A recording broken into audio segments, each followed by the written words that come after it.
Hello students, metrology and measuring instrument subject में important question sessions पर lecture चल रहे हैं। आज का लेक्चर नंबर 18 है। इन लेक्चर्स में द्रवी मापक यंत्रों के विषय में बात हो रही है। आइए आज का प्रश्न देखते हैं। प्रश्न है, ओरिफिस मीटर का सचित्र वर्णन कीजिए। इस प्रश्न को सन 1999 व 2002 में पूछा गया था। ओरिफिस मीटर का चित्र यहाँ पर दिखाया गया है।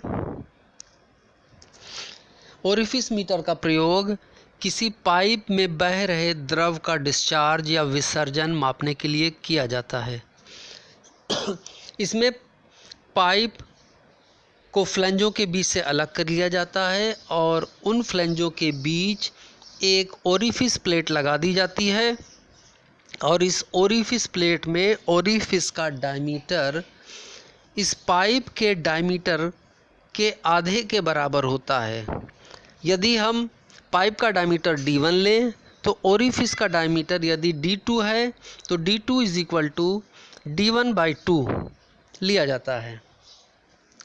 और पाइप के इनपुट साइड तथा आउटपुट साइड अर्थात ओरिफिस के बाएं ओर तथा दाएं ओर एक होल करके एक ट्यूब को जोड़ दिया जाता है, जो एक डिफरेंशियल मैनोमीटर की तरह प्रेशर हेड के डिफरेंस को बताता है। इस ट्यूब में थोड़ा सा मरकरी भर दिया जाता है जिससे कि हमें द्रव के लेवल का डिफरेंस आसानी से दिखाई दे।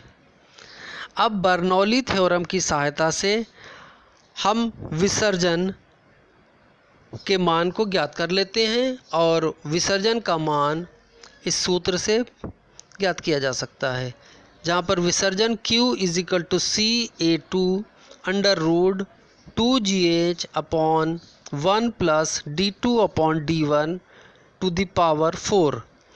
यहाँ पर C घर्षण गुणांक है, A2 ओरिफिस का क्षेत्रफल है या ओरिफिस के छेद का क्षेत्रफल है, H दाब का डिफरेंस है।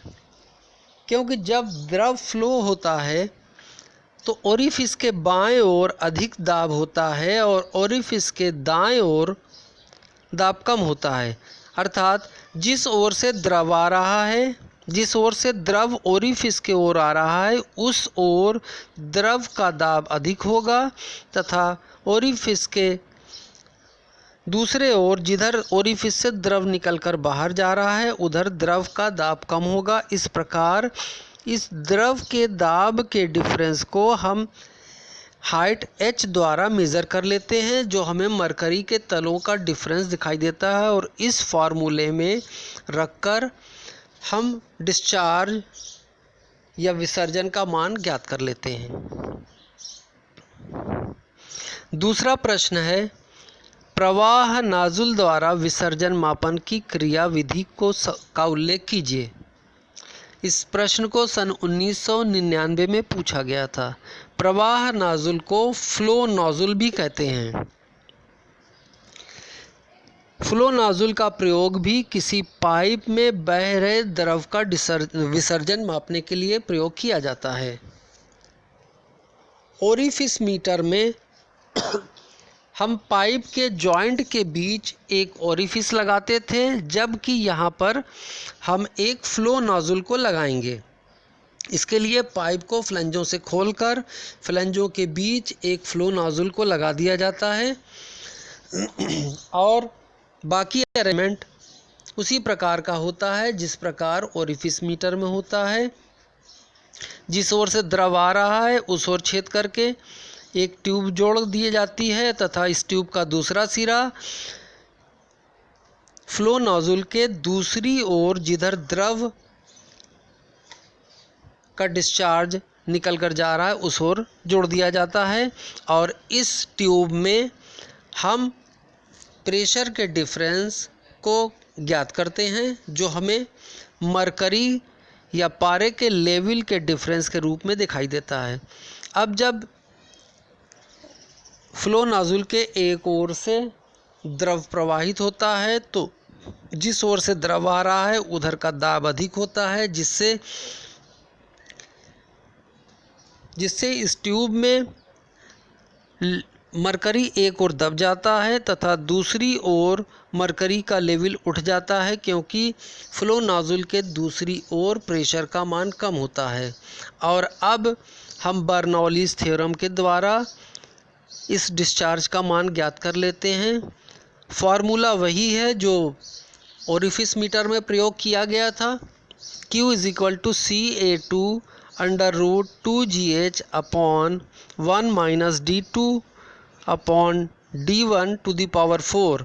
यहाँ पर A2 = D2 = छेद की काट का क्षेत्रफल है तथा C घर्षण गुणांक है या घर्षण हानि के लिए गुणांक है। H ट्यूब में दाब का अंतर है।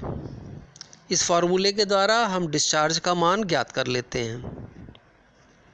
तीसरा प्रश्न है, भेददर्शी मैनोमीटर द्वारा आप दाब का मापन किस प्रकार करेंगे। इस प्रश्न को सन 1999 और सन 1995, सन 2002 तथा सन 2004 में पूछा गया था।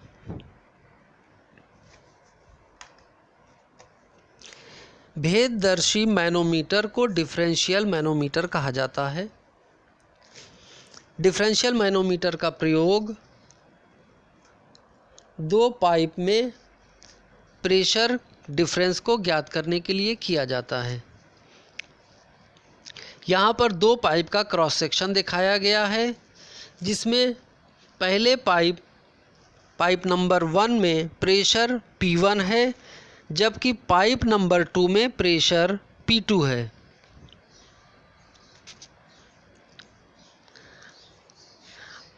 इन दोनों पाइपों में साइड में एक छेद करके एक ट्यूब को लगा दिया जाता है। ट्यूब का एक सिरा पाइप नंबर 1 से जुड़ा होता है, जबकि ट्यूब का दूसरा पाइप नंबर 2 से जुड़ा होता है और इस पतली ट्यूब में नीचे की ओर थोड़ा सा पारा डाल दिया जाता है।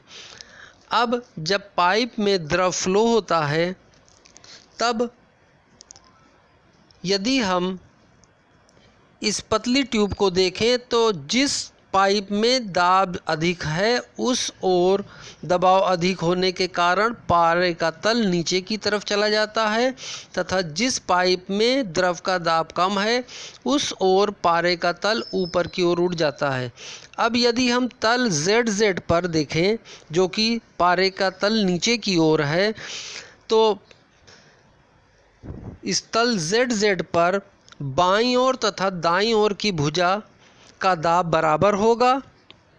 इस प्रकार ZZ तल पर बाईं ओर की भुजा का दाब को हम P1 धन इस पाइप में भरे हुए द्रव की वेट के द्वारा ज्ञात कर सकते हैं। तो यहाँ पर दाब P1 प्लस इस कॉलम में भरे हुए द्रव का दाब, जिसको H1 ρ1 G द्वारा ज्ञात किया जाता है, जहाँ पर ρ1 पाइप P1 में बह रहे द्रव का घनत्व है। यह कुल दाब दाहिनी ओर वाले पाइप के दाब के बराबर होगा। तो दाहिनी ओर वाले पाइप का दाब बराबर इस पाइप में बह रहे द्रव का दाब P2 धन इस कॉलम H2 के द्रव की ऊंचाई के द्वारा लगाया जा रहा दाब, जिसे H2 ρ1 G plus H ρ2 G द्वारा ज्ञात किया जाता है, जहाँ पर H2 द्रव के तल की ऊंचाई, ρ1 पाइप P2 में बह रहे द्रव का घनत्व, इसी प्रकार ρ2 पारे का घनत्व तथा H पारे की ऊंचाई है। इसके द्वारा हम P2 - P1 = H ρ2 - ρ1 इंटू जी के द्वारा हम दोनों पाइपों में दाब के अंतर को ज्ञात कर लेते हैं।